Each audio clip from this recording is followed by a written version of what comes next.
Hem papamdan istir ki yani vurmasın da kürəyinə bir. Böyle de qoyun, Əfqan dayı damazdığına qurban. Eftir belə də Əfqan damazdığına qurban məni bağışla. Papamı da gülmək tutuyor Əfqan dayına da Əfqan Allah qıçarıqdım, sənin adını çənməkçidim mən. O vəzdə güldü bizi bıraxdı, dedi ay oğul, ay başına dönüm. Olmaz heyvanı minmə. Axı mən sana demişdim. Evə də gəldi, evdə də dedi ki, bax səni döymürəm. Axırınız da bu olsun. Belə, Allah rəhmət eləsin.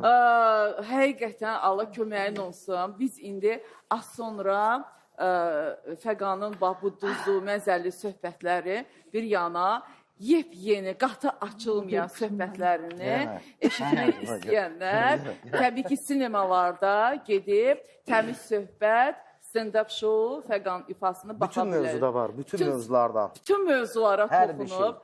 Həm atası ilə, həm ümumiyyətlə başına gələn hadisələrlə. Bax, indiki zamanda nə görürsünüz? Keçmiş, indi ümumiyyətlə həyatı, hər bir xurafatlar, hər şey var da. Yəni, hər bir adam üçün, balaca uşaq üçün böyüyə qədər kim nə istəsə var orada.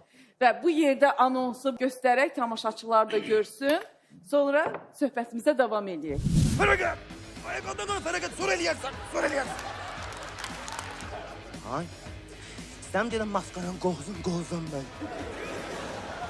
Avtomatı belə atır. Hala atırsan, başıma dəymişdi. Obsi belli.